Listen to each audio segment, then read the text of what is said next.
যাদের যৌবন ক্ষমতা নষ্ট হয়ে গেছে, যৌন শক্তি কমে গেছে, কোরআনে বর্ণিত একটি খাবার আপনি খাবেন।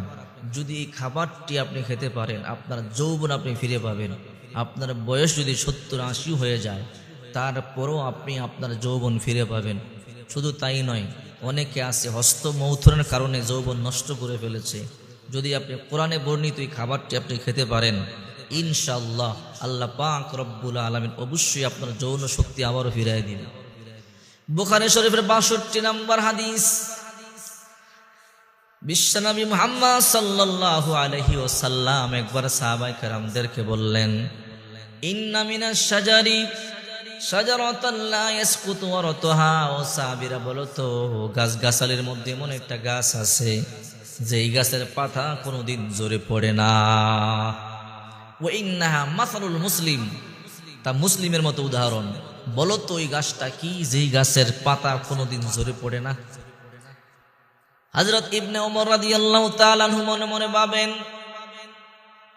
মনে হয় গাছটা খেজুর গাছ হবে, কিন্তু বলতে সাহস পাই না, কারণ বড় বড় সাহাবীরা বসা। আবু বকর রাদিয়াল্লাহু তাআলা আনহুর মতো সাহাবী বসা, ওমর রাদিয়াল্লাহু তাআলা আনহু, ওসমান আলী রাদিয়াল্লাহু তাআলা আনহুমার মতো বড় বড় সাহাবীরা বসা। এই সময় আমি কেমনে বলি? সাহাবায়ে কেরাম বললেন, ওগো আল্লাহর নবী, আল্লাহ এবং আল্লাহর রাসূলই ভালো জানে। এরপর আল্লাহর হাবিব বললেন, ক্বালা হিয়ান নাখলা, এটা খেজুর গাছ। সাহাবায়ে কেরাম আশ্চর্য হয়ে গেলেন। আব্দুল্লাহ ইবনে ওমর বলেন, আমি মনে মনে ভেবেছি আল্লাহর হাবিব বুঝি খেজুর গাছের কথা বলবে। এই খেজুর একটা ফল, এটা কিভাবে খাবেন আমি বলে দিব। এই খেজুরের মাধ্যমে আপনি আপনার যৌবন শক্তি ফিরে আনতে পারেন।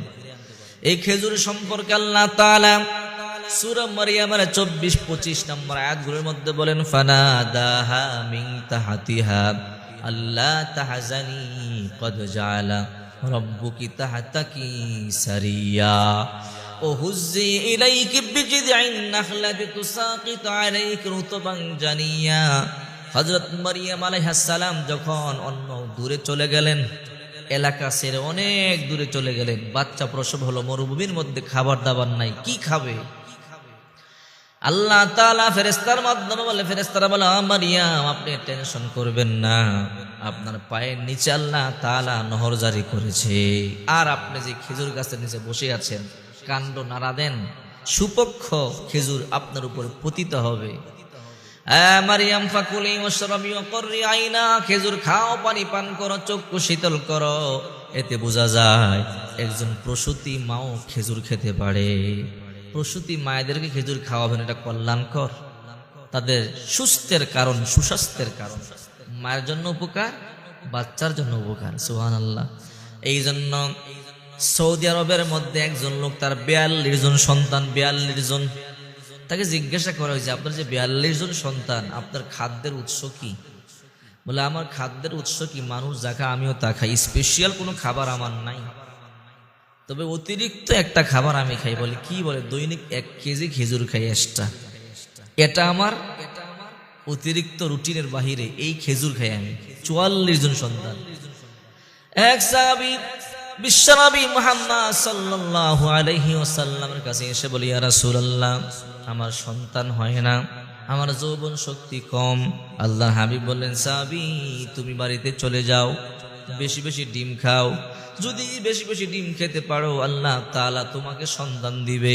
ওই সাহাবী বাড়িতে চলে গেল, বেশি বেশি ডিম খেলেন, আল্লাহ তাআলা তাকে সন্তানের বাবা বানাইছে।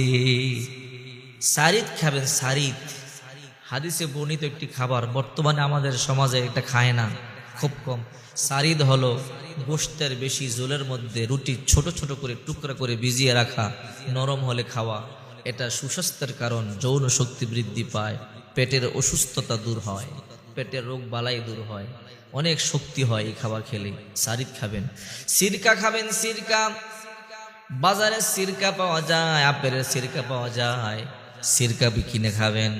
এই জন্য বিশ্বনবী মুহাম্মদ সাল্লাল্লাহু আলাইহি ওয়াসাল্লাম বলেন, দুধ পান করবে, মধু খাবে, যদি এই খাবারগুলো তোমরা খেতে পারো, আল্লাহ তাআলা তোমাদের যৌবন শক্তি বৃদ্ধি করে দিবে।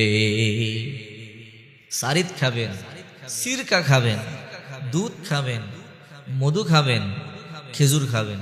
এই খাবারগুলো যদি খেতে পারেন ইনশাআল্লাহ আল্লাহ তাআলা আপনার যৌবন শক্তিকে এতটা বৃদ্ধি করে দিবে যা আপনি কল্পনাও করতে পারবেন না।